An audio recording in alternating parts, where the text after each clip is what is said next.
There's a special kind of loneliness that comes when your own family turns their back on you.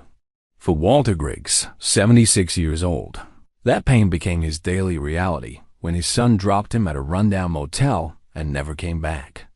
The Pineview Motor Lodge was falling apart, just like Walter's hope. He spent his days in silence, wondering if anyone would ever remember he existed. Then one morning, everything changed. A crack in the wall of room 12 caught his attention. Behind it was a hidden door no one had opened in decades. What Walter found inside that secret room would turn his forgotten life into something no one could ignore. Could one abandoned old man bring down secrets an entire town buried years ago?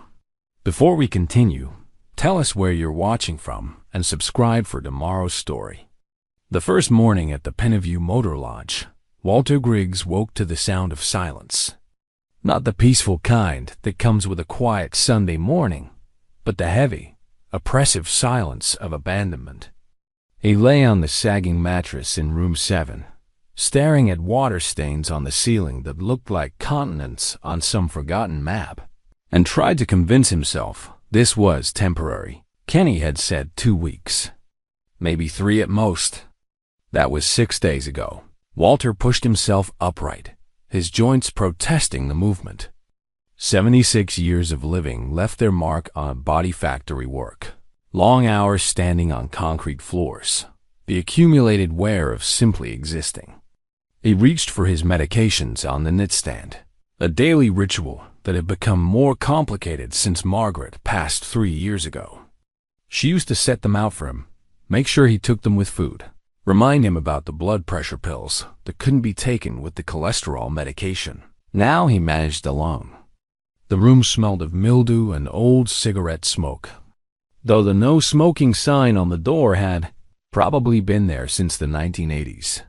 Walter walked to the window and pulled back curtains that crumbled slightly at his touch.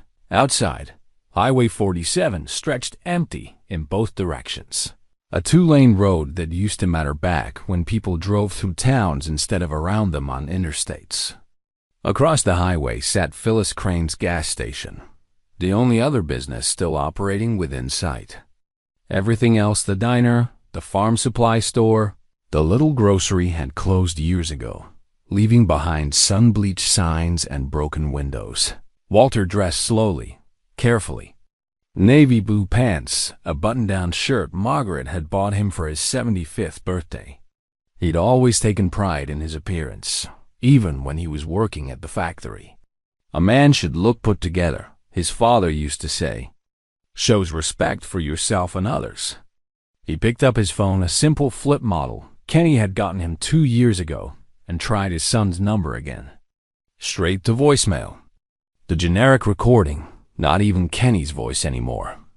Kenny, it's your father. Again, I'd appreciate a call back. Need to know what the plan is here. He kept his voice steady, professional. Didn't want to sound desperate, even though that's exactly what he was becoming. Walter had been a foreman at Bridgemont Manufacturing for 33 years. He understood systems, procedures, the importance of following through on commitments. You said you'd do something, you did it. That's how he'd been raised. How he'd raised Kenny, or tried to. Anyway, the argument had started over the house. Walter's house, the 3-bedroom ranch he and Margaret had bought in 1972, where they'd raised Kenny, where Margaret had died in the bedroom they'd shared for 47 years. After the funeral, after a decent interval of grief, Kenny had suggested selling it. It's too big for you, Dad. Too many memories. And honestly, the market's good right now. You could get a nice apartment, something easier to maintain. Walter had refused. That house was Margaret. Her garden, her kitchen, her reading chair by the window. Selling it felt like erasing her. But then the property taxes came due, and the roof needed work, and the furnace died in January. Walter's Social Security covered the basics, but not major repairs. His savings, never substantial, had been depleted by Margaret's final medical bills, the ones insurance didn't cover, the experimental treatments they'd tried in desperation. Kenny had offered to help. Let me handle it, Dad. I've got some business opportunities. Things are really turning around for me. What Kenny had were gambling debts and a desperate need for money.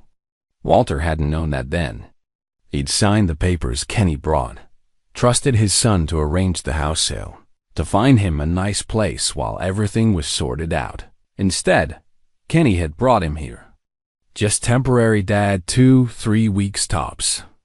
I've got a lead on a great assisted living place, but there's a waiting list. This'll give us time to get everything arranged. The Pennyview Motor Lodge hadn't been operational in at least a decade, maybe longer. Weeds pushed through cracks in the parking lot. The neon sign vacancy and red letters hung dark and broken. Paint peeled from every surface. But the room had a bed, a bathroom that mostly worked, and Kenny had left him $200 in cash for food and whatever you need. I'll be back Friday. Friday had come and gone.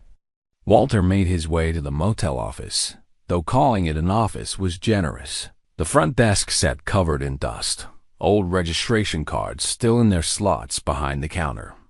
A calendar from 1998 hung on the wall. The whole building felt frozen in time, like whoever ran it had simply walked away one day and never returned. He'd explored the property that first week, more out of boredom than curiosity. 12 rooms total, arranged in an L shape. All empty, all deteriorating at different rates. Some had broken windows.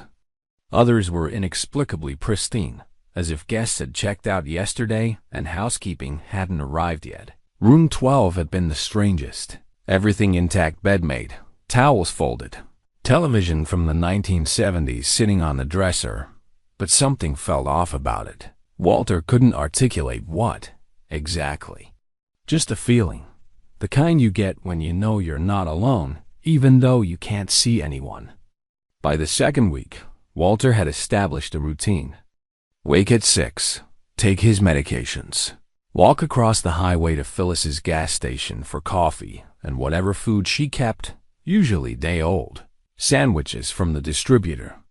Chips, fruit that was slightly past prime but still edible. Phyllis was somewhere in her 70s, thin as a rail, with white hair she kept in a practical shortcut. She'd run the gas station for as long as anyone could remember, or so she told Walter during their first conversation. "You're the fellow staying at the Pennyview," she'd said, not a question. In a town this small, everyone knew everyone's business. Temporarily, Walter had replied, clinging to that word like a life raft. Phyllis had given him a long look, something sad and knowing in her eyes. "That place has been empty since before you can imagine. How do you end up there?" "My son arranged it, while we're sorting some things out." She'd nodded slowly, rung up his coffee and sandwich without comment. But after that first day, she'd started keeping better food in stock. Fresh bread, real coffee instead of just the prepackaged kind. Fruit that didn't have bruises. "Get more deliveries anyway," she'd said when Walter commented on it. Might as well order decent stuff. But they both knew she was doing it for him. By the third week, Walter's anger at Kenny had begun shifting into something worse: acceptance. His son wasn't coming back. Whatever Kenny had planned, whatever had happened with the house sale, Walter had been deemed expendable. A problem solved by leaving it at an abandoned motel and walking away. The realization hurt worse than the anger had. Anger was clean, righteous. This was just sad. Walter had tried calling other family. A cousin in Ohio who hadn't returned his message. An old friend from the factory who'd moved to Florida. No one seemed to know what to say to a 76-year-old man who'd been abandoned by his only child. His savings were down to $800. Social Security would come the first of next month, but that was 3 weeks away. He was rationing his medications, taking them every other day instead of daily, hoping his body wouldn't notice. At night, lying on the sagging mattress, Walter thought about Margaret. How disappointed she'd be in Kenny. How worried she'd be about Walter. She'd always been the bridge between them, smoothing over the rough patches, finding common ground. Without her, they'd simply drifted apart. "I don't know what to do, Maggie," he'd whisper into the darkness. "I don't know how this happened." But deep down, he did know. He'd failed somehow. As a father, as a man. You don't end up abandoned at 76 if you've done everything right. The fourth week brought rain. Steady, relentless, the kind that found every weakness in the motel's aging structure. Water dripped through ceiling tiles, pooled in corners. The whole building smelled of wet rot and decay. Walter had started noticing things about the Pineview during those long, empty days. The way certain rooms were locked while others stood open. The odd layout of the office, with a door behind the desk that led nowhere or seemed to, anyway. He'd tried it once and found it sealed, painted over so many times the handle barely turned. And room 12, always room 12, with its unsettling perfection and that feeling of wrongness he couldn't shake. On the morning, everything changed. Walter was doing his routine inspection of rain damage. Phyllis had mentioned a bad leak in one of the rooms, suggested he might want to check it before the ceiling came down. He'd found the leak in room 12, water streaming down the wall behind the headboard, the wallpaper bubbling and peeling. That's when he noticed the draft. 3 months had passed since Kenny left Walter at the Pineview Motor Lodge. 3 months of waiting for phone calls that never came, of pretending this was temporary when every day made it more permanent. Walter had stopped calling his son.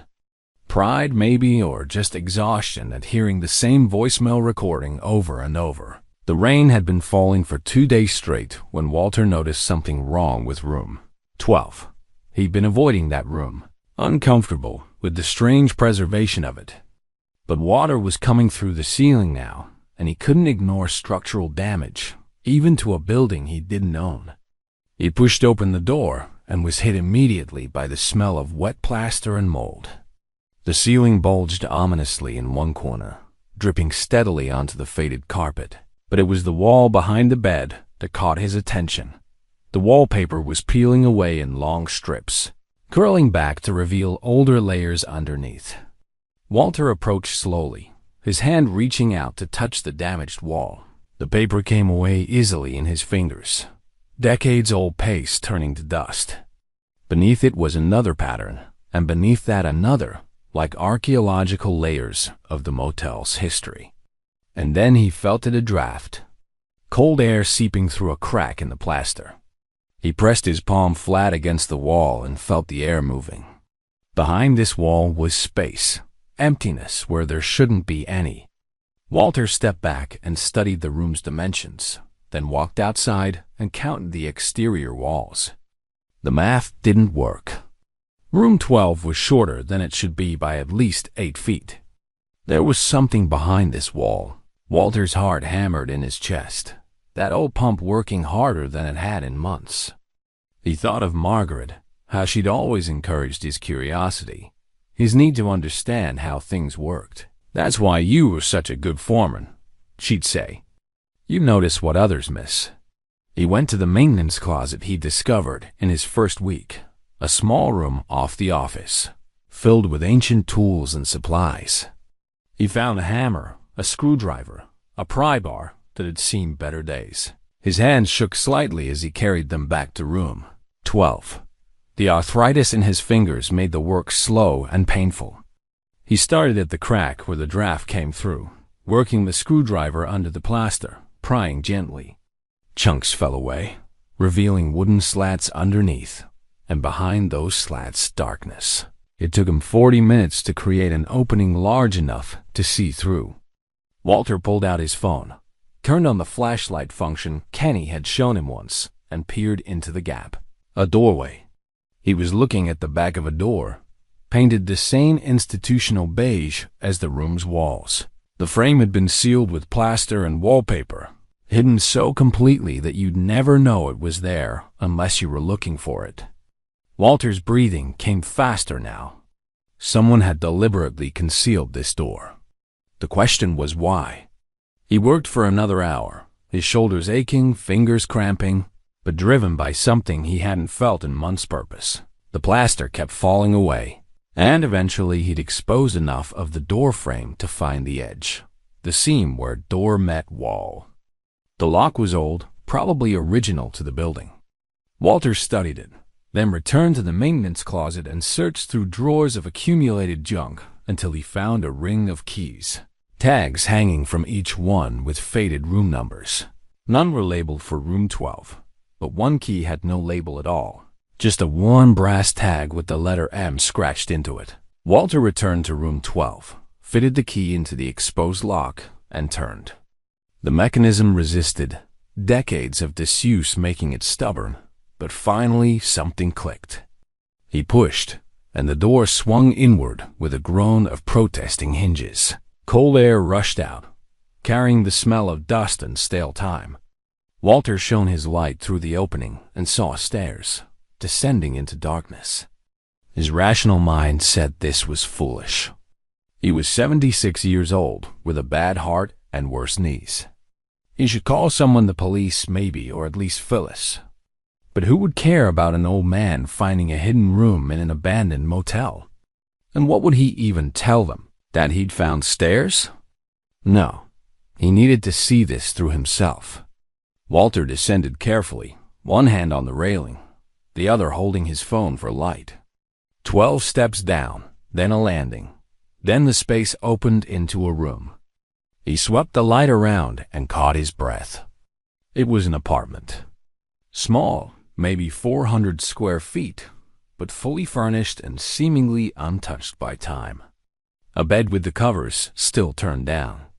A desk with papers scattered across its surface. A kitchenette with dishes in the drying rack. Bookshelves lined one wall, filled with volumes whose spines he couldn't read from here. Walter found a light switch by the door and flipped it, not expecting anything. But overhead fluorescent tubes flickered to life, buzzing and casting harsh light over everything. The apartment was from another era, 1970s, Walter guessed, based on the color scheme and furniture style. Burnt orange and harvest gold, dark wood paneling, shag carpet that had once been white but was now gray with dust. He walked to the desk, each step leaving prints in the dusty carpet. Papers lay scattered, bills, receipts, handwritten notes. In the center sat a framed photograph. A man in his 40s, stern-faced, standing in front of the Pineview Motor Lodge when it was still operational. The neon sign glowed behind him. Cars filled the parking lot. Walter picked up the frame and blew dust from the glass. At the bottom of the photo, written in marker, were the words, Harold Buckley, manager, 1968. A nameplate on the desk confirmed it. Harold Buckley, manager. So this was the manager's private apartment, hidden beneath room 12. But why hidden? And why abandoned with everything still in place, as if Buckley had just stepped out for a moment and never returned? Walter opened the desk drawers, his foreman's instinct for systematic investigation taking over. The top drawer held pens, rubber bands, the usual office detritus. The second drawer held files, guest registration copies, supply orders, maintenance logs. The bottom drawer was locked. Walter tried the key ring from the maintenance closet, working through each one until he found another unmarked key that turned the lock. The drawer slid open to reveal a leather-bound journal, the kind with a strap and clasp. He lifted it carefully, set it on the desk, and opened to the first page. January 1st, 1968. First day as manager of the Pineview Motor Lodge. New year, new position, new opportunities. This journal will record the daily operations and my observations. Harold Buckley. Walter turned pages, scanning entries. The early ones were mundane guest counts, maintenance issues, weather observations. But as he moved through the months, the tone began to shift. March 15th, 1968. Strange request today. Guest in room 7 wanted no record of his stay. Paid cash. Wouldn't sign the register. Said it was a private matter. I accommodated, though it felt wrong. June 3rd, 1968. Another private guest. This is becoming a pattern. They always pay well. Always request the same thing No records, no questions. Starting to wonder what I've gotten myself into. September 22nd, 1968. Met with Sheriff Merrick today. He suggested the Penaview could be useful for certain situations that require discretion. Said there would be compensation. I should have said no. Walter's hands trembled as he turned more pages. The entries grew darker, more cryptic. References to arrangements and special guests and payments that didn't appear in the official books. In the corner of the room, Walter noticed something else, a safe. Small and old-fashioned, built into the wall behind a loose panel. He had found something. He didn't know exactly what yet, but every instinct told him it was important. This hidden apartment, this journal, they were pieces of something larger, something that had been deliberately concealed. Walter looked around the frozen-in-time space and felt something he hadn't experienced in 3 months, a reason to keep going. Walter spent the next 3 days in Harold Buckley's hidden apartment, returning each morning after a restless night in room 7. He approached the investigation methodically, the way he used to approach quality control problems at the factory, systematically, documenting everything, looking for patterns. The journal became his primary focus. He read it cover to cover twice, taking notes on his own pad of paper, creating a timeline of events. What emerged was a picture of a man who'd started with good intentions and gradually been pulled into something corrupt. Harold Buckley had been 39 years old when he became manager of the Penaview Motor Lodge in 1968. He'd been excited about the opportunity, proud to run his own establishment. The early entries reflected optimism and attention to detail. But within months, the tone shifted. Local officials began using the motel for purposes that required discretion. Sheriff Clayton Merrick appeared frequently in the entries, always requesting special accommodations for certain guests, no names in the register, no questions asked, cash payments that went into Buckley's pocket rather than the motel's accounts. Walter found the first mention of serious wrongdoing in an entry from November 1969. Situation in room 4 tonight. Guest was involved in an accident, hit someone with his car. Merrick says it needs to go away quietly. The guest is someone important, can't have a scandal. I helped clean the car. God forgive me. I helped clean blood off a car and said nothing. The entry ended there, but Walter could feel Buckley's anguish in the handwriting, the way the pen had pressed harder into the paper. As he continued reading, a pattern emerged. The Penaview had become a way station for covering up crimes affairs, assaults, business deals that couldn't see daylight. And Harold Buckley, whether through greed or fear or simple inability to extract himself, had become complicit. By 1972, the entry showed a man consumed by guilt and fear. I know too much. They know I know. Can't sleep anymore. Every car that pulls in, I wonder if they're coming for me. Walter set down the journal and rubbed his tired eyes. The fluorescent lights gave him headaches, but he couldn't stop reading. This was someone's life, someone's descent into moral compromise, documented in careful handwriting that grew shakier as the years progressed. He turned his attention to the filing cabinets he'd noticed on his first visit. Using the key ring, he opened the first drawer and found it meticulously organized folders labeled by year, each containing receipts, registration cards, and handwritten notes. But these weren't the official motel records. These were Buckley's private files, documenting the activities he couldn't record in the main ledgers. Walter pulled out the folder marked 1970 and found registration cards filled out in Buckley's handwriting. Guest names, but with asterisks beside them. Notes in the margins: Sheriff M. Guest, Judge W. Situation, County Commissioner R. Arrangement. Each card documented cash payments far exceeding normal room rates. $300 for a single night. $500. Once, $1,000 for what was listed as a weekend consultation. Walter's factory training kicked in. He created a spreadsheet on paper, listing dates, amounts, and the cryptic notes Buckley had made. A picture began to form, a systematic pattern of corruption involving local law enforcement, judges, county officials, and business leaders. The physical toll of his investigation was mounting. Walter's arthritis flared from hours of writing and sorting papers. His back ached from bending over files. He'd been skipping meals, too absorbed to walk across the highway to Phyllis's gas station. On the fourth day, Phyllis came to him. Walter was so deep in reading a folder of 1973 documents that he didn't hear her knock. She found him in the hidden apartment, papers spread across the floor in organized piles, the journal open on the desk. "Walter Griggs, you look like death warmed over," she said from the doorway, making him jump. "I haven't seen you in 3 days. Thought you might have passed on, so I came to check." Walter stood slowly, his knees protesting.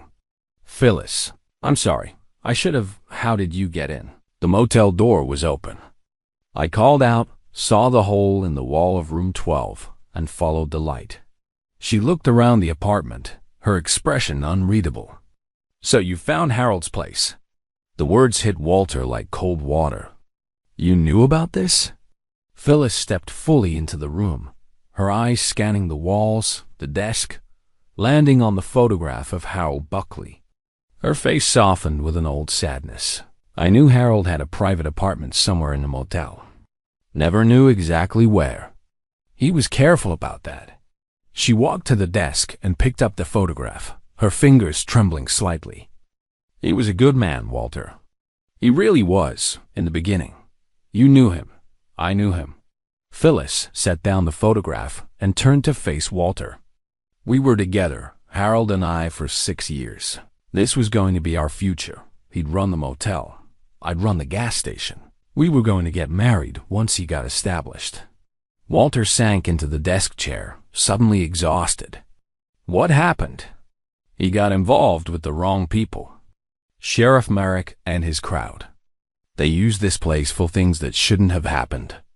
Harold tried to say no at first, but they had ways of making it difficult.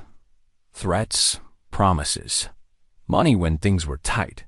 Phyllis's voice was steady, but her eyes were distant. By the time he realized how deep he was, there was no getting out. "The journal stops in 1974, Walter said quietly. "What happened to him?" Phyllis was quiet for a long moment. "He disappeared. March of 1974.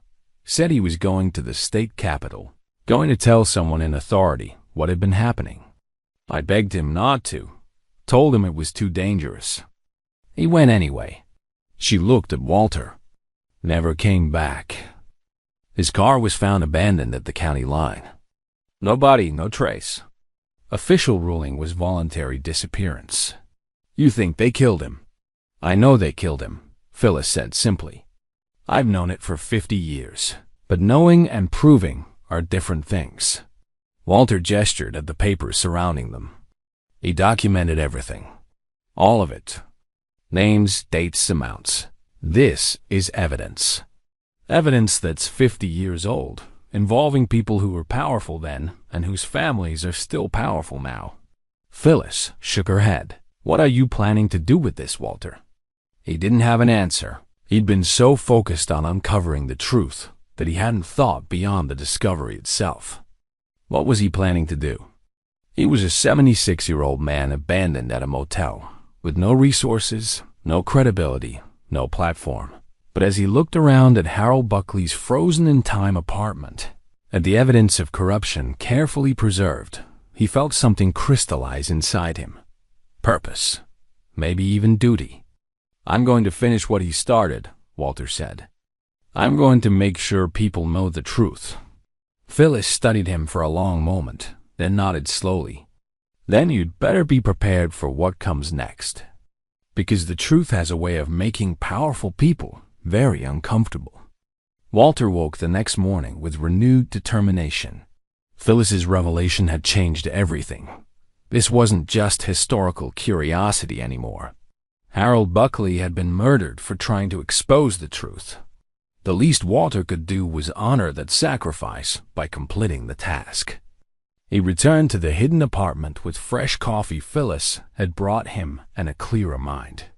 Today he would search more thoroughly, look for what he might have missed in his initial excitement.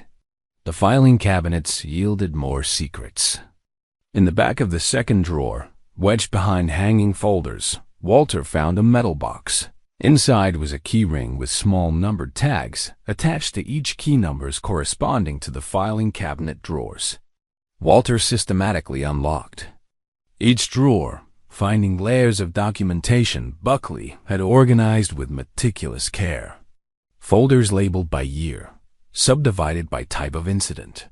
The man had essentially created an archive of corruption spanning a decade. One folder contained photographs, not the kind you'd find in a family album. These were surveillance shots, grainy and taken from a distance. Men shaking hands in the motel parking lot. Envelopes being passed. A few showed the interiors of rooms, apparently taken through doorways or windows. Walter spread the photographs on the desk, studying faces. Some were clearly dated by the clothing and hairstyles, late 1960s, early 1970s. He recognized none of the people, but Buckley had labeled the backs. Sheriff M. and Judge Whitmore, August 1970. Commissioner R. receiving payment. January 1972. Documentation of payoffs, plain as day. Another folder contained what appeared to be copies of official documents, police reports that had been altered, accident investigations that reached improbable conclusions, property transfers that didn't make sense. Buckley had somehow obtained originals or copies of these documents and preserved them. The most damning folder was simply labeled Incidents. Inside, Buckley had compiled detailed accounts of crimes that had been covered up. The hit and run from 1969 that Walter had read about in the journal. A domestic violence case involving a county official that had been buried. Evidence tampering in a burglary investigation.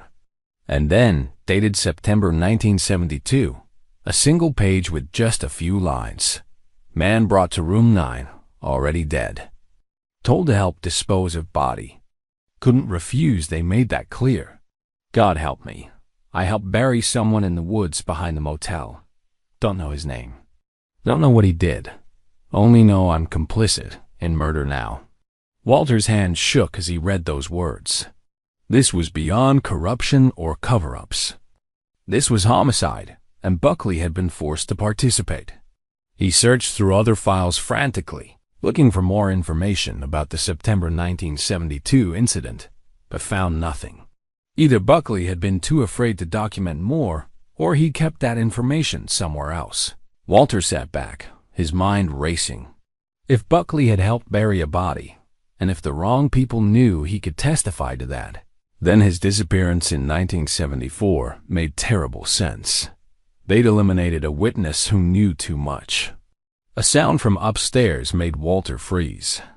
Footsteps in room 12. Someone was in the motel. He moved quietly to the bottom of the stairs, listening.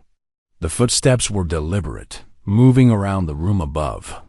Then they stopped directly over the hidden apartment. Walter, you down there? Phyllis's voice, thank God. Coming up, he called, relief flooding through him. He found Phyllis standing in room 12, holding a photograph in her hand. Not one from the apartment. This one was in a frame, and she'd clearly brought it with her. I thought you should see this, she said, handing it to him. The photograph showed a younger Phyllis, maybe in her 40s, standing beside Harold Buckley. They were in front of the Pentaview, both smiling, his arm around her waist. She wore a simple dress, and he wore slacks and a button-down shirt. They looked happy, hopeful. That was taken in 1970, Phyllis said softly. Before everything went wrong. Before he got in so deep he couldn't see a way out. Walter looked at the picture, then at Phyllis. There's something I need to tell you. Something I found. He led her down to the apartment and showed her the folder labeled Incidents, specifically the entry about September 1972. Phyllis read it, her face growing pale. "I didn't know about that," she whispered. "He never told me." God, he must have been terrified. Did he ever mention going to authorities? Before his disappearance, I mean. Phyllis nodded slowly. The last few months, he talked about it constantly. Said he couldn't live with himself anymore. He'd put together a package, all his evidence, all his documentation. Was going to mail it to the state attorney general. What happened to the package? I don't know. I assumed he'd mailed it before he disappeared, that maybe that's what got him killed. But if the attorney general had received it, there would have been an investigation. She looked at Walter. Unless the package never got sent. They searched the apartment together, going through every drawer, every cabinet, every possible hiding place. Nothing. If Buckley had prepared a package for the authorities, it wasn't here. Maybe he kept it somewhere else, Walter suggested. Somewhere safe. Or maybe they found it when they found him. Phyllis's voice was flat. Maybe that's why there was never any investigation. They destroyed the evidence along with the man. Walter pulled out the photograph he'd found earlier, the one showing men exchanging envelopes. On the back, in Buckley's handwriting, Sheriff Clayton Merrick, March 1973. Is Merrick still alive? He asked. Phyllis's expression hardened. Oh yes, he's alive. 89 years old, living in the Meadowbrook nursing home on the other side of town. Retired with full pension and benefits. Respected member of the community. People still call him Sheriff Merrick, like it's an honorary title. He got away with it, with all of it. They all did. The ones who didn't die of old age moved away, took their secrets with them. This county has a nice, clean reputation now. Nobody wants to dig up old scandals. Walter looked around the apartment, at the files, the photographs, the evidence Buckley had so carefully preserved. What if someone did dig them up? What if someone made sure this story got told? Phyllis met his eyes. You're serious about this? I've got nothing else, Phyllis. My son abandoned me here. I've got no purpose, no future to speak of. But this, he gestured at the documents surrounding them. This matters. Harold matters. The truth matters. It could be dangerous. I'm 76 years old with a bad heart. How much danger can I really be in? Phyllis was quiet for a moment, then reached into her purse and pulled out an old envelope, yellowed with age. Harold gave this to me the week before he disappeared. Made me promise to keep it safe, not to open it unless something happened to him. You've had this for 50 years? I was too afraid to open it. Too afraid of what it might contain, what obligations it might create. She held the envelope out to Walter. But maybe it's time. Walter took the envelope, his hand steady despite the weight of the moment. The seal was still intact. The address written in Buckley's careful handwriting. Office of the State Attorney General, Springfield. Inside was a letter, 3 pages long, detailing everything. Names, dates, crimes, cover-ups. A complete confession of Buckley's involvement and a comprehensive accusation against everyone else. The evidence Walter needed. He never mailed it, Walter said quietly. He was going to. He told me he was driving to the state capitol that very night to deliver it personally. Didn't trust the mail.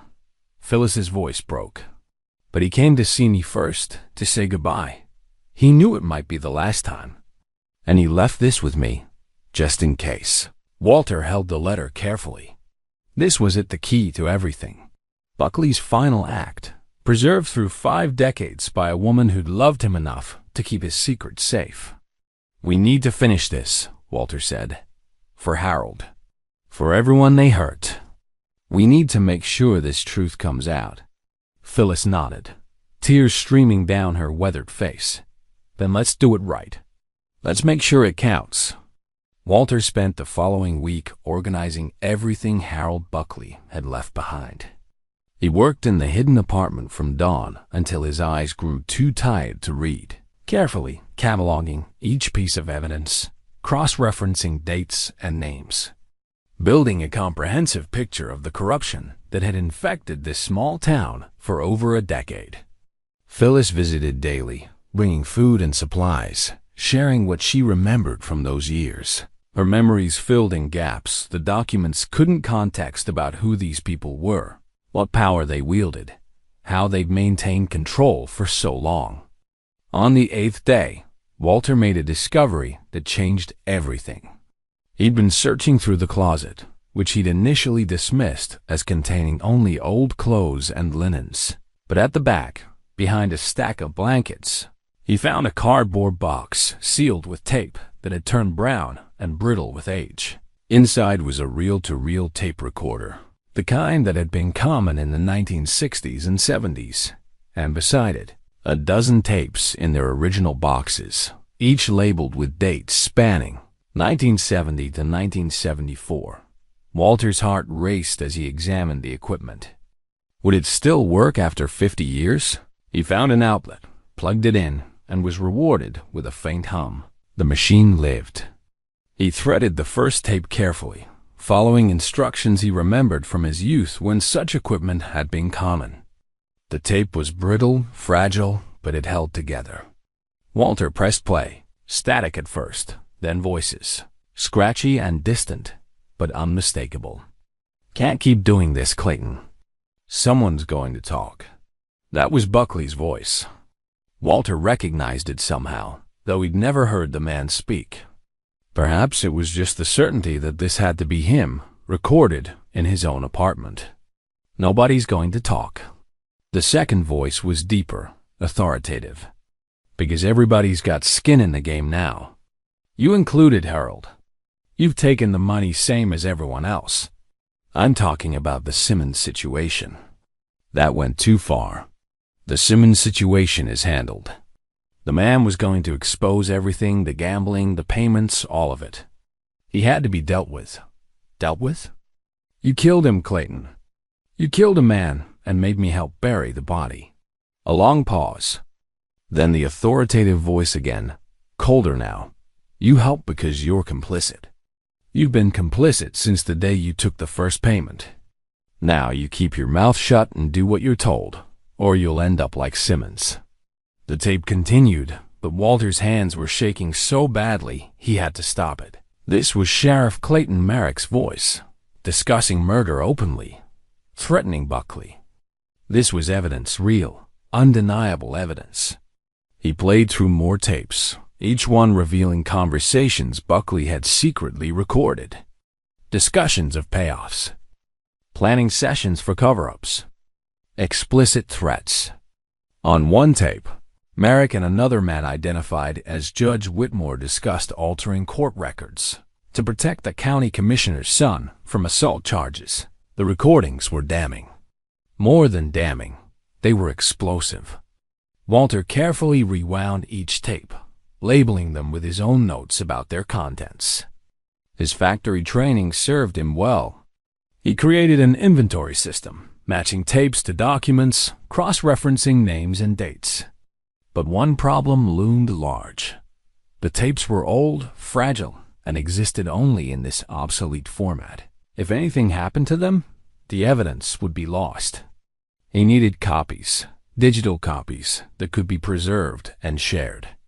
That meant he needed help with technology he didn't understand. When Phyllis arrived that afternoon, Walter explained what he'd found.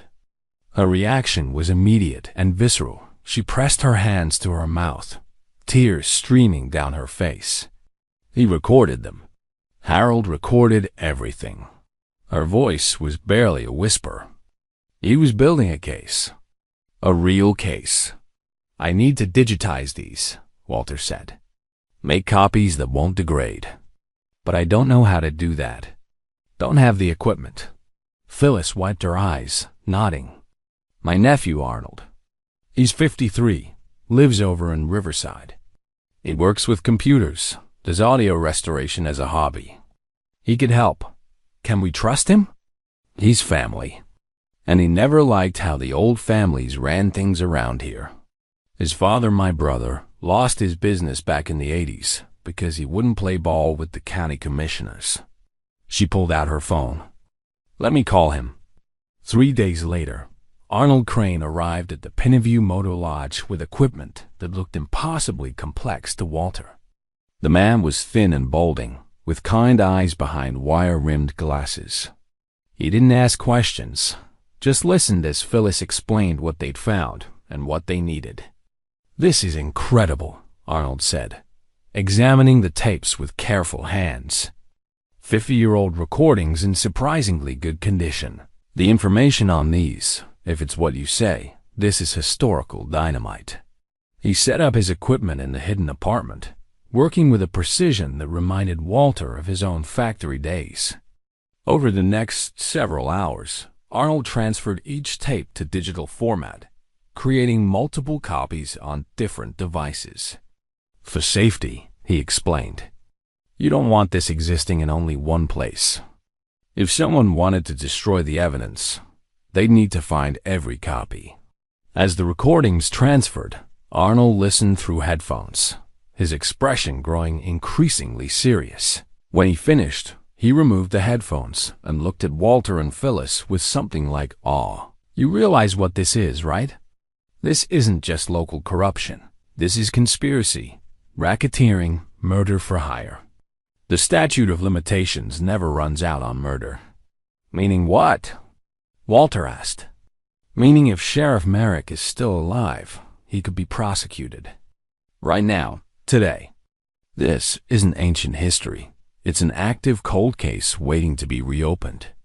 Walter felt something shift inside him. He'd been thinking of this as historical justice, setting the record straight about Harold Buckley. But Arnold was right. This was bigger. People had been murdered. Evidence had been destroyed. And one of the main perpetrators was still alive, still free, still respected in the community. "We need to go to the authorities," Walter said. Phyllis shook her head. "Local authorities? The sheriff's department that Merrick used to run? The county prosecutor whose father was probably involved in all this? Then state authorities. The attorney general's office, like Harold planned." Arnold nodded slowly. "That could work. But you need more than just the recordings. You need corroboration, context. These tapes are powerful, but a good defense attorney could argue they're fabricated or taken out of context. You need the full picture." Walter gestured around the apartment. "We have documents, photographs, Harold's journal, his letter. That's good. That's a start." Arnold pulled out a laptop and opened the document. "But here's what would make this case bulletproof: contemporary corroboration. Are there other people still alive who remember this? Witnesses who can confirm what the documents and tapes describe?" Phyllis spoke up quietly. "Eugene Watts. He was a reporter for the County Chronicle back then. He tried to investigate some of this. Got shut down by his editors. He's still alive, living over on Pine Street. Must be in his 80s now." "Perfect," Arnold said. "A journalist who tried to report on this at the time. That's exactly the kind of corroboration we need." Walter felt momentum building. They weren't just discovering the truth anymore. They were building a case. A real case that could actually lead to justice. "There's one more thing," Phyllis said softly. She pulled out the pocket watch she'd shown Walter earlier, the one engraved, "To Harold, with love, P." She held it out to him. "I want you to have this. Harold would have wanted someone to finish what he started. I think that someone is you." Walter took the watch, feeling its weight in his palm. It was more than a timepiece. It was a symbol of love, loss, and unfinished business. A reminder that some debts transcend death. "I'll make sure it counts," he promised. "I'll make sure Harold's sacrifice wasn't for nothing." Eugene Watts lived in a small house on the edge of town, the kind of place that spoke of a man who'd outlived most of his generation. The yard was tidy but minimal, the house paint fading but not yet peeling. A flag hung from the porch, and a weathered mailbox bore the name Watts in hand-painted letters. Walter knocked, Phyllis standing beside him for moral support. They'd called ahead, explained they wanted to discuss the Pineview Motor Lodge and events from the 1970s. Eugene had agreed immediately. The man who answered the door was tall but stooped, his 82 years evident in the careful way he moved. But his eyes were sharp, alert, taking in his visitors with the assessing gaze of a lifelong journalist. "Phyllis Crane," he said, a smile crossing his weathered face. "Haven't seen you in years. And you must be Walter Griggs. Come in, please." His living room was lined with bookshelves, every available surface covered with newspapers, magazines, and stacks of notebooks, the accumulated archive of a man who'd spent his life chasing stories. "You mentioned the Pineview," Eugene said once they were seated. "That place has haunted me for 50 years. I tried to write about what was happening there, the corruption, the cover-ups. My editor killed every story. Said I didn't have enough proof, that I was risking libel suits the paper couldn't afford. What if I told you the proof exists?" Walter said, "What if Harold Buckley documented everything?"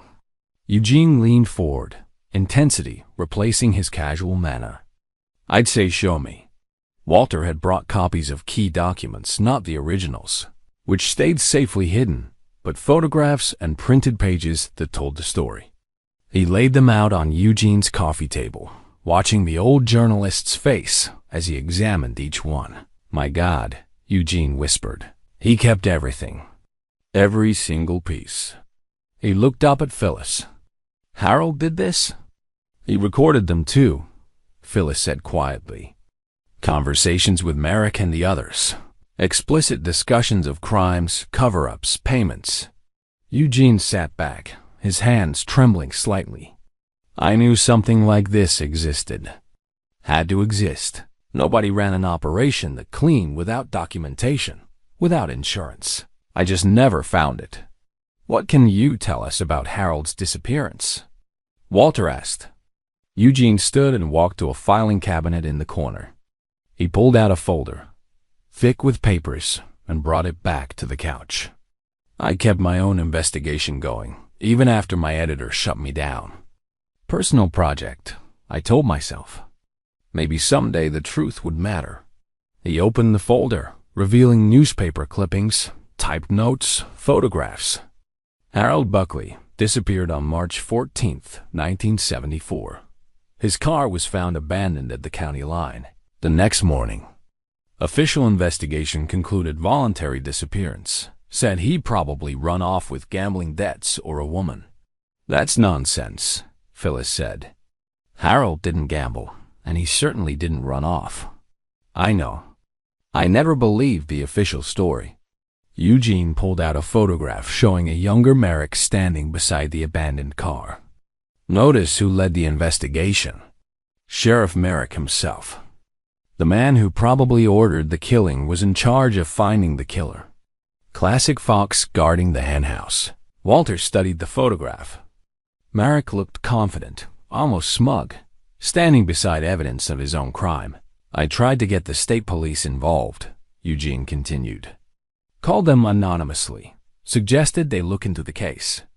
They declined, said local jurisdiction was handling it appropriately. That's when I knew how deep it went. State police were either complicit or too intimidated to act." "What about the newspaper?" Walter asked. "Could you publish now what you couldn't then?" Eugene shook his head slowly. "The County Chronicle isn't what it was. New ownership, smaller staff. They're barely hanging on in the internet age. But there's someone who might listen, Lorraine Webb. She's the current editor, took over about 5 years ago. She's not from around here, doesn't have the old loyalties. I've mentioned the Pineview story to her before, told her there was something there. She said if I ever got proof, she'd run it, even if it implicated prominent families." Phyllis asked. "Loren's a real journalist. Old school. If the story's true and we can back it up, she printed." Eugene looked at the documents spread before him. "And this backs it up. This is everything we need." Walter felt something shift. They'd been gathering evidence, but now they had a path forward, a way to make the truth public. But even as hope rose, caution tempered it. If we go public, there will be consequences, he said. For all of us. These families still have power. I'm 82 years old, Eugene said firmly.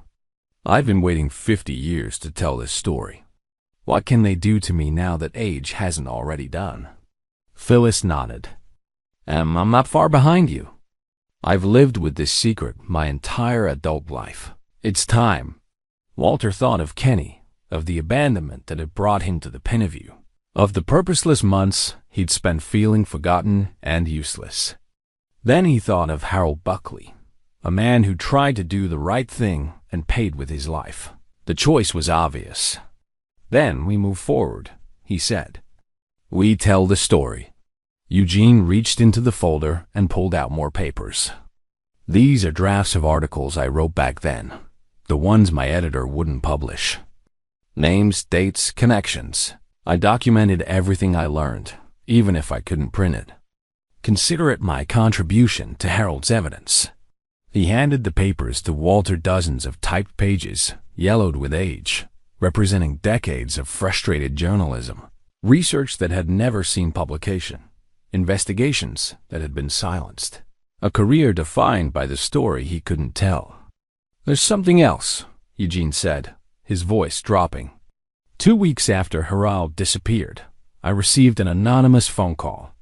Man's voice, disguised somehow. He told me to stop asking questions about the Pineview. Said people who didn't know when to quit ended up like Buckley. I backed off after that. Ashamed to say it, but I did. I had a wife, kids. I convinced myself some stories weren't worth dying for. No one blames you for that, Phyllis said gently. I blame myself. I've blamed myself for 50 years. Eugene looked at Walter. That's why I'm helping you now. This is my chance to make it right, to be the journalist I should have been back then. Walter felt the weight of the moment. 3 elderly people sitting in a living room, holding evidence of crimes committed half a century ago, preparing to challenge powerful families and reopen wounds the town had tried to forget. It should have felt foolish, quixotic. Instead, it felt necessary. We need to meet with Lorraine Webb, Walter said. Show her everything. See if she'll commit to publishing. Eugene picked up his phone. I'll call her now.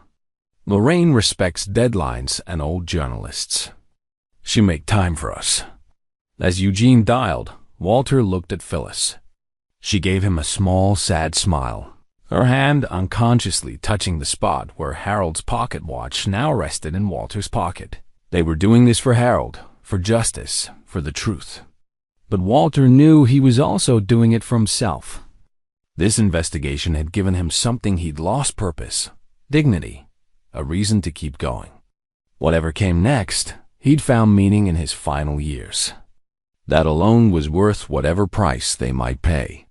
She'll see us tomorrow morning, Eugene said, hanging up the phone. 10 o'clock at the newspaper office.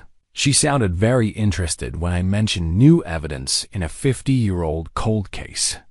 Walter nodded, feeling determination settle in his bones. Tomorrow they would take the next step. Tomorrow they would begin to finish what Harold Buckley had started.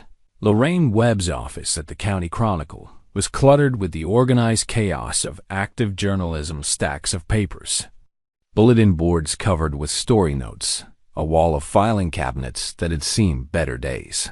She was in her mid-50s, with steel gray hair pulled back in a practical ponytail and glasses that hung from a chain around her neck. Eugene has been telling me about the Pineview for years, she said, gesturing for them to sit. Always said there was a story there, but never had proof. What's changed? Walter began laying out the evidence methodically. The journal entries, the photographs, the financial records. He saved the recordings for last, playing selected excerpts of Merrick discussing crimes and cover-ups. Lorraine listened without interruption, her expression growing more serious with each revelation. This is extraordinary, she said finally. This is Pulitzer-level investigative journalism. Except the investigation was done 50 years ago by a motel manager who paid for it with his life. Can you publish it? Phyllis asked. Can I? Yes. Will the paper's lawyers let me? That's another question. Lorraine leaned back in a chair. We're talking about accusing prominent families of serious crimes, murder, corruption, conspiracy. Even with this evidence, there are legal risks. What if we went beyond just publishing? Eugene suggested. What if we involved law enforcement simultaneously? Give them the evidence, let them open an official investigation, then publish alongside that? Lorraine nodded slowly. That would provide cover. We're not making accusations. We're reporting on an active investigation. She looked at Walter. But that means going to the authorities. Are you prepared for that level of scrutiny? Before Walter could answer, Loren's phone rang. She glanced at the screen, frowned, and answered. Webb. Her expression changed as she listened, going from curious to shocked. When? Are you certain? A pause. Yes, I'll look into it. Thank you.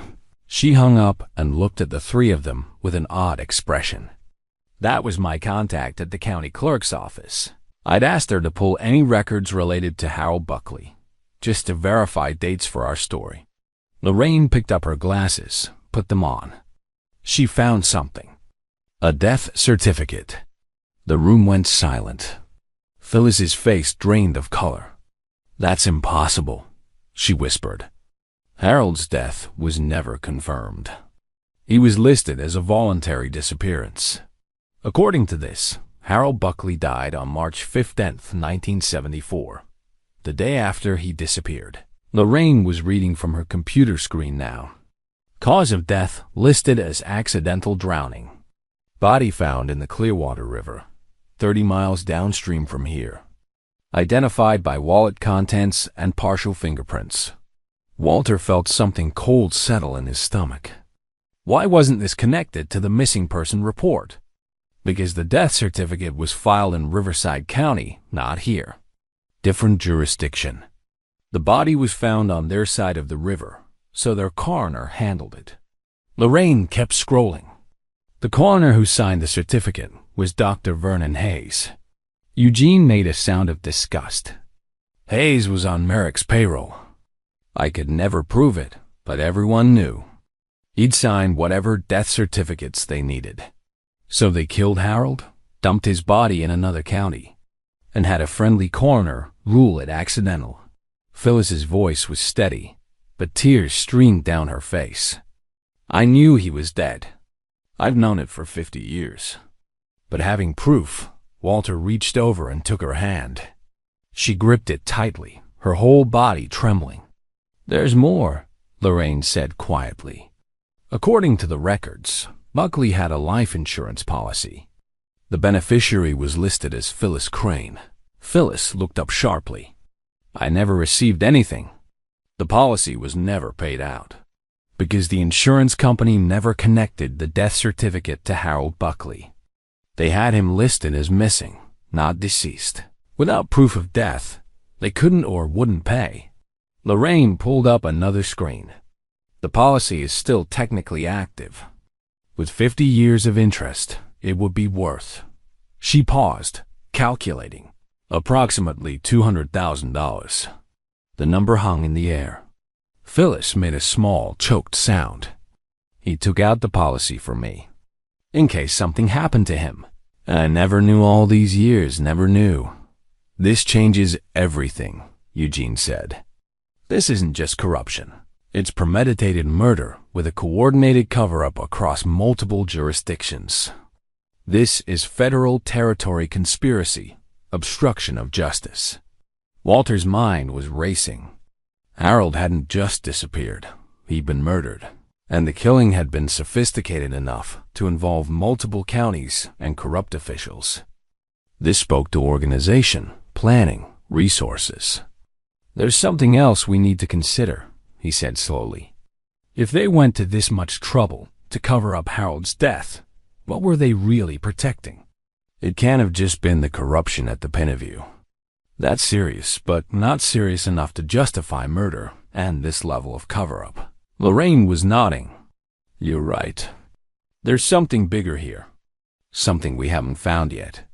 Walter thought back to Harold's journal, to the entry about September 1972. The man who'd been brought to room 9, already dead. Harold had been forced to help bury him. Harold witnessed another murder, Walter said. Or at least knew about one. September 1972. Someone named Simmons. That's what Merrick called him on one of the tapes. Harold wrote that he'd been forced to help dispose of a body. Eugene went very still. Simmons. Gerald Simmons. I remember him. He was a county auditor. Discovered some irregularities in public works contracts. Said he was going to report it to the state. Then he disappeared. His wife reported him missing, but the investigation went nowhere. But because Merrick was running the investigation, Lorraine said, understanding dawning. Just like with Harold. And if Harold knew about Simmons, could testify to his murder, Walter continued. Then Harold had to be eliminated, Eugene finished. They killed Simmons to protect the corruption. Then they killed Harold to protect themselves from the Simmons murder. The full scope was becoming clear. This wasn't just a story about a corrupt motel and local officials taking bribes. This was a criminal conspiracy that had lasted years, involved multiple murders, and reached into state-level cover-ups. We need the FBI, Lorraine said flatly. This is beyond local law enforcement, beyond even state police. We need federal investigators who have no connection to this county or its old power structures. Walter pulled out Harold's letter, the one he'd never mailed, and handed it to Lorraine. Harold was going to send this to the state attorney general. He detailed everything, the corruption, the murders, all of it. But he never got the chance. Lorraine read the letter, her expression growing more grim with each paragraph. This is a confession and an accusation. It's compelling, but it's also 50 years old. We need more. What about the insurance policy? Phyllis asked quietly. If the insurance company has records, if we can prove Harold took out a policy specifically because he feared for his life, that shows consciousness of danger, Eugene said. It's circumstantial, but it helps establish the threat he faced. Walter looked around at his unlikely team, an elderly woman who'd lost her love, a frustrated journalist who'd carried guilt for decades, and a newspaper editor willing to risk everything for the truth. And himself, an abandoned old man who'd stumbled into a 50-year-old conspiracy. So we take everything to the FBI, he said. The documents, the recordings, Harold's letter, the death certificate, all of it. We lay it out and let them decide if there's enough for an investigation. And I publish the story regardless, Lorraine added. Whether the FBI acts or not, this needs to be public. People need to know what happened here. Phyllis was still crying quietly, but she nodded. For Harold. We do this for Harold. Walter felt the weight of Harold's pocket watch in his jacket. Time had passed, but justice didn't have an expiration date. Not for murder. Not for truth. Then let's finish what he started, Walter said. The next 3 days passed in a blur of preparation. Walter, Phyllis, Eugene, and Lorraine worked from the hidden apartment at the Pineview, transforming Harold Buckley's secret archive into a comprehensive case file that could withstand federal scrutiny. Arnold returned with additional equipment, creating multiple digital backups of every document, photograph, and recording. Redundancy is key, he explained, distributing encrypted flash drives to each of them. If something happens to one copy, we have others. Eugene drafted a timeline that spanned 1965 to 1974, connecting each piece of evidence to specific crimes and individuals. His journalist's mind organized the chaos into a coherent narrative that even someone unfamiliar with the case could follow. Lorraine worked her contacts, reaching out to the FBI field office in the state capitol. She used her credentials as a newspaper editor to arrange a meeting, framing it as new evidence in multiple cold case homicides with potential federal jurisdiction. The appointment was set for Friday morning, 2 days away. But on Wednesday afternoon, Walter noticed something that made his blood run cold. A dark sedan parked across from the Pinaview, engine running, windows tinted. The same car he'd seen yesterday. And the day before, he pointed it out to Phyllis. "We're being watched." She peered through the window, her face tightening. "I've seen that car near my gas station too. Different times of day, always at a distance." "Someone knows what we're doing," Eugene said quietly. "Or suspects, at least." Arnold looked worried. "Should we move the evidence? Hide it somewhere else?" "We've already made copies," Lorraine reminded them. "Walter has a set. I have a set. Eugene has one. Phyllis has one. Even if they found the originals, they can't stop us now." But Walter wasn't reassured. The appearance of surveillance meant their investigation had been noticed. Someone was paying attention, and that someone likely wasn't friendly. "We accelerate the timeline," he decided. "We don't wait until Friday. We go to the FBI tomorrow." Lorraine made the call, explained the urgency. The FBI agent, Special Agent Curtis Landry, agreed to move the meeting up. Tomorrow at 2 o'clock. That evening, Walter couldn't sleep. He lay in room 7, listening to the old building settle and creak, wondering if Harold had felt this same mixture of fear and determination in his final days. The pocket watch rested on a nightstand beside him, its ticking a steady reminder of time passing, of 50 years gone by, of justice delayed but not denied. At 3 in the morning, he heard a sound outside. Footsteps on gravel. Walter moved to the window, careful to stay hidden behind the curtain. The dark sedan was back, closer now, parked at the edge of the lot. As he watched, a figure emerged too far away and too dark to identify, and walked slowly around the perimeter of the motel. Walter's heart hammered. Were they looking for a way in? Trying to intimidate him? Or just confirming he was still here? The figure paused near room 12, seeming to study the building, then returned to the car and drove away. Walter didn't sleep the rest of the night. Morning came with cruel slowness. At 8 o'clock, Phyllis arrived with coffee and breakfast. She took one look at Walter's face and said, "You saw them too. Someone was here last night, checking the place out. Arnold's house was watched too. He called me this morning." Her voice was steady, but Walter could see the fear in her eyes. "We're not imagining this.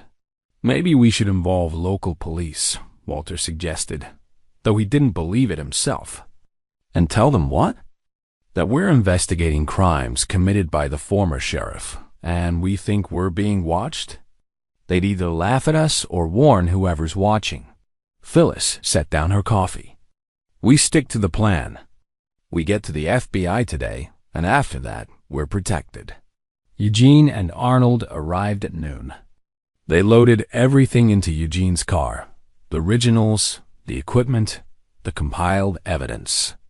The plan was simple: drive to the state capitol together, meet with the FBI, turn over everything, and let federal law enforcement handle it from there. Lorraine would follow in her own car. She wanted to be there for the handoff, to witness history and ensure she had the full story for her article. At 1 o'clock, they left the Pinaview. Walter took one last look at room 12, at the hidden apartment beneath it, at the place that had changed his life. Whatever happened now, he'd done what he could. He'd honored Harold Buckley's memory and his sacrifice. The drive took 45 minutes. Walter sat in the back seat next to Phyllis, watching the countryside roll by, thinking about how different everything had been just 4 months ago. He'd been abandoned, purposeless, waiting to die. Now he was part of something that mattered, something bigger than himself. The FBI field office was an imposing concrete building downtown, all sharp angles and tinted windows. They parked in the visitor lot and gathered their materials: 3 boxes of documents, a laptop with the digital recordings, and Eugene's timeline. Special Agent Curtis Landry met them in the lobby. He was younger than Walter expected, maybe 50, with close-cropped hair and the alert, assessing eyes of someone trained to spot deception. With him was Assistant Agent Vanessa Cho, 30-ish, sharp, and professional. "Mr. Griggs? I'm Agent Landry. This is Agent Cho. Thank you for coming." They were escorted to a conference room, and Walter began his presentation. He'd prepared carefully, starting with how he'd found the hidden apartment, then systematically walking through each piece of evidence. Landry and Cho listened without interruption, their expressions neutral but attentive. When Walter played excerpts from the recordings, something shifted. Landry leaned forward, his neutrality replaced by intense focus. The tape of Merrick discussing the Simmons murder played in the quiet room, and Walter watched the agents exchange meaningful glances. "We've had our eye on this county for years," Landry admitted after the tape ended. "Rumors, suspicions, but never enough to open an investigation. Previous attempts to look into irregularities were met with stonewalling." He gestured at the evidence spread across the table. "This changes everything. This gives us probable cause for a full investigation into multiple homicides and a criminal conspiracy." "Clayton Merrick is still alive," Walter said. "He's 89, living in a nursing home. Could he be prosecuted?" "There's no statute of limitations on murder," Cho replied. "If the evidence supports it, yes, he could face charges." Landry stood and extended his hand to Walter. "Mr. Griggs, what you've done here is remarkable. You've potentially solved multiple cold cases and exposed a conspiracy that's been hidden for half a century. We'll need full statements from all of you, and the investigation will take time, but I want you to know we're taking this seriously." Walter shook his hand, feeling something like relief flood through him. They'd done it. They'd gotten the evidence to people who could act on it. Now came the hardest part, waiting to see if justice would finally be served. The FBI moved faster than Walter anticipated. Within a week, Agent Landry called with news that made his hands shake as he held the phone. "We've brought Clayton Merrick in for questioning," Landry said. "I wanted you to know before it hits the media. Loren's story publishes tomorrow." Walter sat down heavily on the bed in room 7. After 50 years, the wheels of justice were finally turning. Loren's article ran on the front page of the County Chronicle the next morning. "New evidence emerges in 50-year-old cold case murders," read the headline. She'd written it carefully, focusing on the facts, the discovery of Harold Buckley's hidden apartment, the documentation he'd preserved, the recordings that captured criminal conspiracy in real time. By afternoon, the story had been picked up by state media. By evening, national news outlets were calling. The tale of an abandoned elderly man uncovering a decades-old murder. Conspiracy captured public imagination in a way none of them had anticipated. Walter's phone rang constantly, journalists requesting interviews, documentary filmmakers proposing projects, true crime podcasters wanting his story. He ignored most of them, focusing only on what mattered, the investigation. 2 weeks after their FBI meeting, Agent Landry called again. Merrick's attorney wants to make a deal. His client's willing to provide a full confession in exchange for consideration regarding sentencing. "He's admitting it?" Walter asked, barely believing. "Not yet officially, but his attorney knows the evidence against him is overwhelming. The recordings alone are damning, and we found corroborating evidence, bank records showing unexplained cash deposits, witness statements from people willing to talk now that we're involved. Merrick knows he's finished." 3 days later, Walter received permission to observe the interrogation through a one-way mirror. He sat in the small observation room with Phyllis, watching as guards brought Clayton Merrick into the interview room. The man was 89, but still carried himself with the authority of someone accustomed to power. Tall, broad-shouldered despite his age, with steel gray hair and cold blue eyes. He wore an expensive suit. His attorney had dressed him well. Agent Landry sat across from him, a stack of folders on the table. "Mr. Merrick, thank you for agreeing to speak with us today." Merrick's attorney, a polished man in his 50s, leaned forward. My client is here in good faith, hoping to resolve this matter. Let's start with Harold Buckley, Landry said, opening the first folder. He slid a photograph across the table, the one of Merrick and Buckley in the Pineview parking lot. You knew him. I knew him. He managed the Pineview Motor Lodge. That wasn't a secret. Merrick's voice was gravelly but steady. Did you have a business relationship with Mr. Buckley? A pause. Merrick glanced at his attorney, who nodded slightly. We had an arrangement. The Pineview was useful for certain situations that required discretion. What kind of situations? People in public life sometimes need privacy. Affairs, business meetings that couldn't be public knowledge. The Pineview provided that. Landry placed another document on the table, a page from Buckley's ledger showing payments. These look like substantial sums for simple room rentals. Services rendered, Merrick said carefully. Including covering up crimes? Landry slid forward the transcript of a recording. This is from a tape Harold Buckley made in August 1973. That's you, isn't it, Sheriff Merrick, discussing payment to alter a police report? Walter watched Merrick's composure crack slightly. The man's jaw tightened, his hands gripping the armrests of his chair. I want to remind you, Landry continued, that we have hours of recordings, dozens of documents, witness statements. We know about the corruption, the payoffs, the cover-ups. What I need to understand is what happened to Harold Buckley and Gerald Simmons.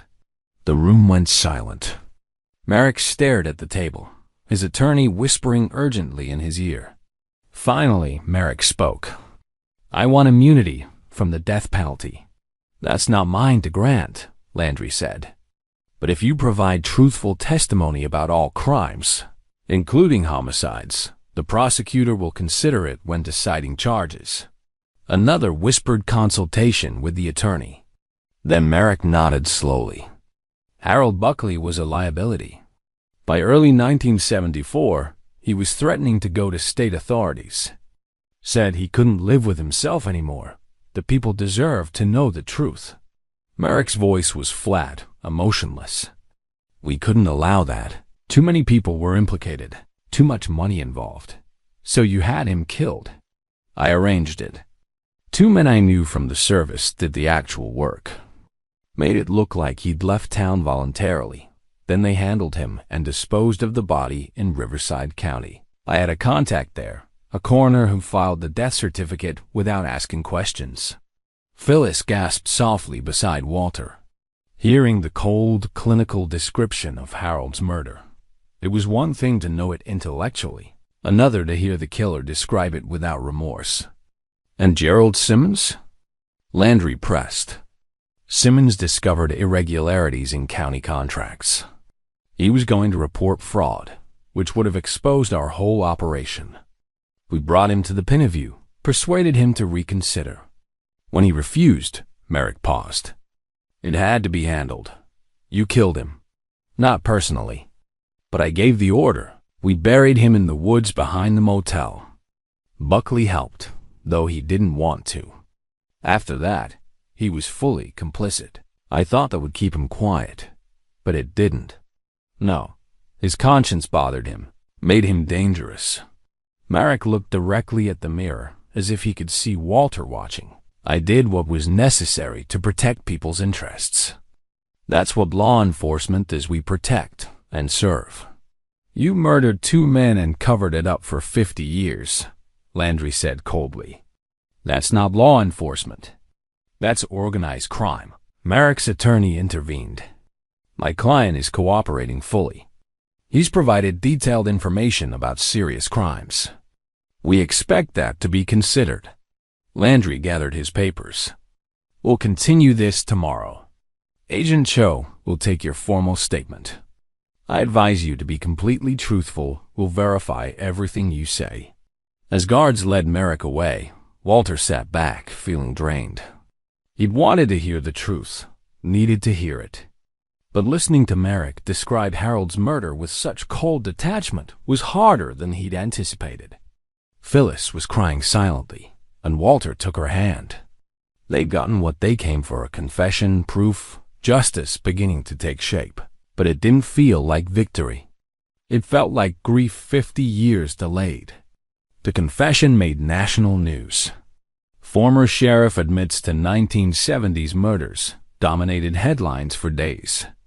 Television crews descended on the small town, filming the Pineview Motor Lodge, interviewing longtime residents, exploring the history of corruption that had festered for decades. Walter became an unexpected media figure. The motel detective, they called him, though he hated the nickname.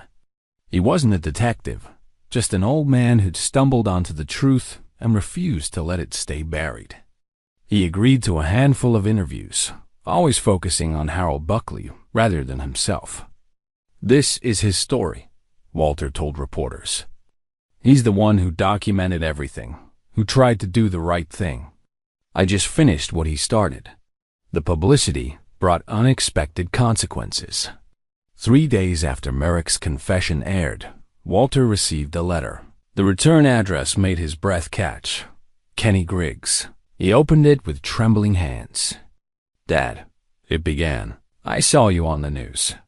Saw what you've been doing these past months while I abandoned you. There's no excuse for what I did. I was desperate, drowning in gambling debts, and I made terrible choices.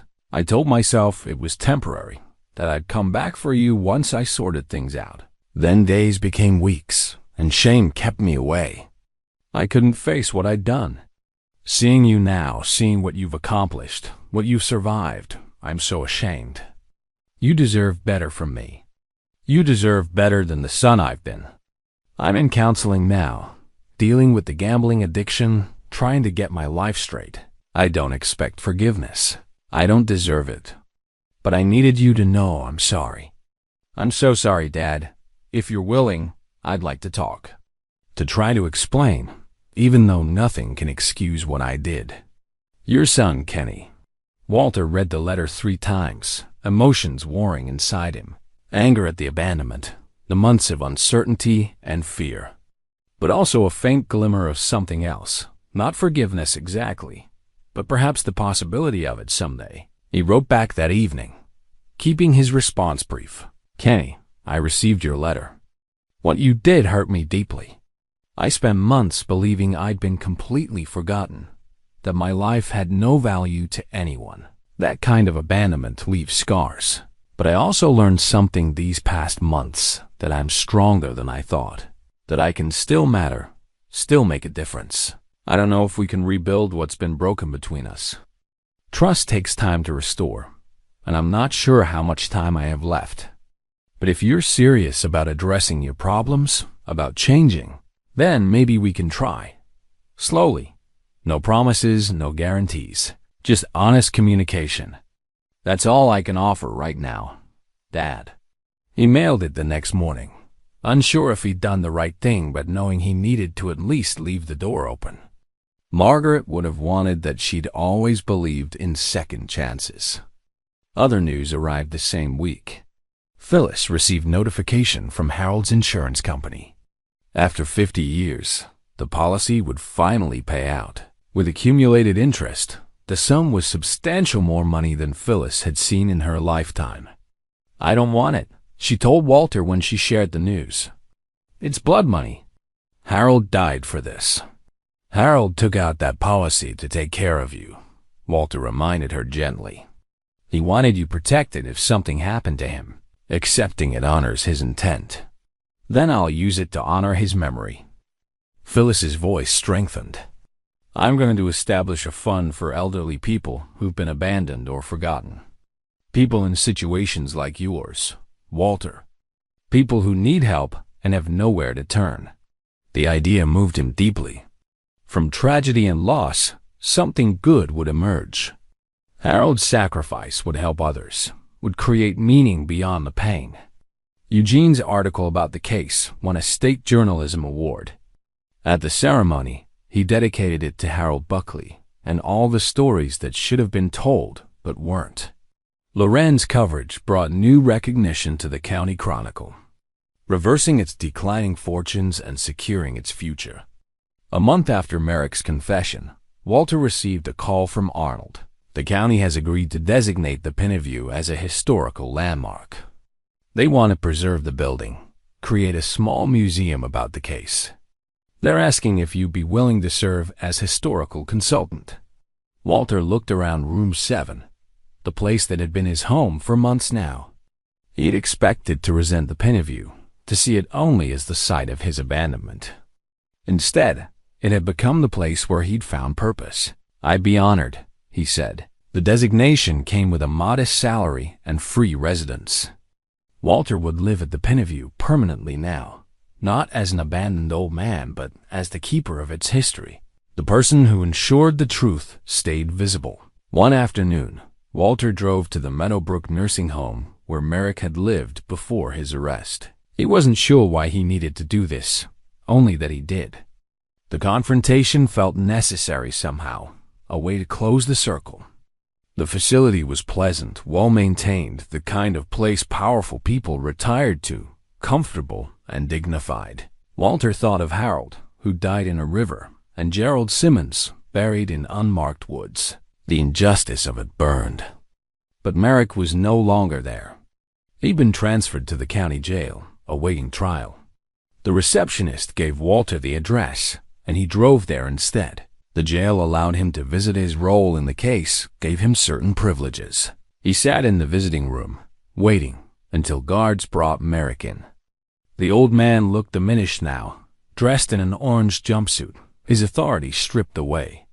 They sat across from each other, separated by plexiglass, and Walter picked up the phone. "I wanted to see you," Walter said. "Needed to, I think." Merrick stared at him with those cold blue eyes. "You're the one who found it all. Buckley's insurance policy. I'm the one he left it for. So someone would finish what he started. Congratulations. You destroyed lives, reopened old wounds for what? Justice?" Merrick's voice dripped with contempt. "The men I protected are dead. The crimes are ancient history.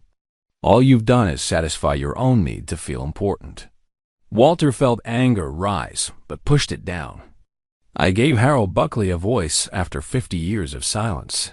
I made sure people know he tried to do the right thing, that he mattered. And I proved that truth doesn't die just because powerful men want it buried. Truth."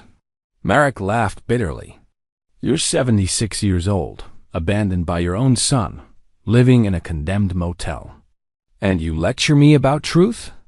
"The difference between us," Walter said quietly, "is that I found redemption in my final years. You'll die in prison, remembered only for your crimes. That's the truth that matters."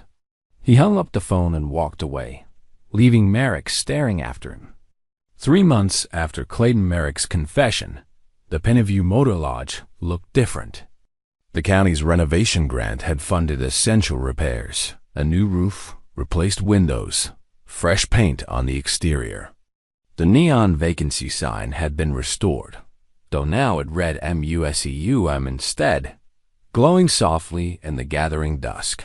Walter stood in the parking lot, watching the sun set behind the building that had become his home. At 77, he felt more alive than he had in years. Purpose had a way of rejuvenating a person, he discovered. When you mattered to something larger than yourself, age became just a number. Inside, room 12 and the hidden apartment beneath it had been preserved exactly as Walter had found them. Visitors could descend those same stairs, see Harold Buckley's desk and journal, understand the courage it had taken to document the truth. A small plaque by the entrance read, "In memory of Harold Buckley, 1929 to 1974. His courage to seek truth reminds us that justice, though delayed, must never be denied." The dedication ceremony was scheduled for this evening. Walter had tried to keep it small, but the story had captured too much attention. Television crews were setting up equipment. State officials had confirmed their attendance. Even the governor had sent a representative. Phyllis arrived first, driving across the highway from her gas station. She looked elegant in a navy dress, her white hair freshly styled. In her hands, she carried the bronze plaque that would be mounted beside Harold's photograph. "Ready for this?" she asked Walter. "As ready as I'll be." "Still feels strange, all this attention." "You earned it." "We both did." She looked at the restored building. "Harold would be pleased, I think, knowing his story is finally being told." Eugene arrived next, leaning heavily on a cane but grinning broadly. "Looks good, Walter. Really good." Lorraine pulled up in her car, camera crew following. She'd been covering every development in the story, her newspaper circulation tripling in the past 3 months. "Walter, can we get some footage before the ceremony starts?" He agreed reluctantly, standing in front of room 12 while cameras rolled, explaining how he discovered the crack in the wall that had led to everything else. It still felt surreal, being interviewed, being treated as someone important. At 6 o'clock, the guests began arriving. Townspeople, some who remembered the 1970s and others too young to have lived through them. State officials in expensive suits. Journalists from across the region. They gathered in the parking lot, filling the space that had been empty for so long. The mayor spoke first, offering an official apology for the decades of corruption that had stained the town's history. It was carefully worded, legally vetted, but seemed sincere. The town was trying to reckon with its past, to acknowledge the wrongs that had been buried. Then it was Walter's turn. He approached the microphone set up near room 12, feeling nervous despite having prepared remarks. But when he looked out at the crowd, he forgot his notes and spoke from the heart. 4 months ago, I was abandoned at this motel by my son. I felt forgotten, worthless, like my life no longer mattered to anyone. I spent weeks in despair, wondering why I should keep going. He paused, gathering his thoughts. Then I found a crack in a wall. Behind it was Harold Buckley's hidden apartment. And inside that apartment was proof that one man had tried to stand up for truth, even when it cost him everything. Harold gave me a gift. He gave me purpose. He reminded me that every life has value, that it's never too late to make a difference. That truth matters even when it takes 50 years to emerge. He looked at Phyllis, who stood near the plaque, tears streaming down her face. Harold Buckley was murdered for his courage. He was silenced and forgotten, his sacrifice erased. But today, we remember him. Today we say his name and honor what he tried to do.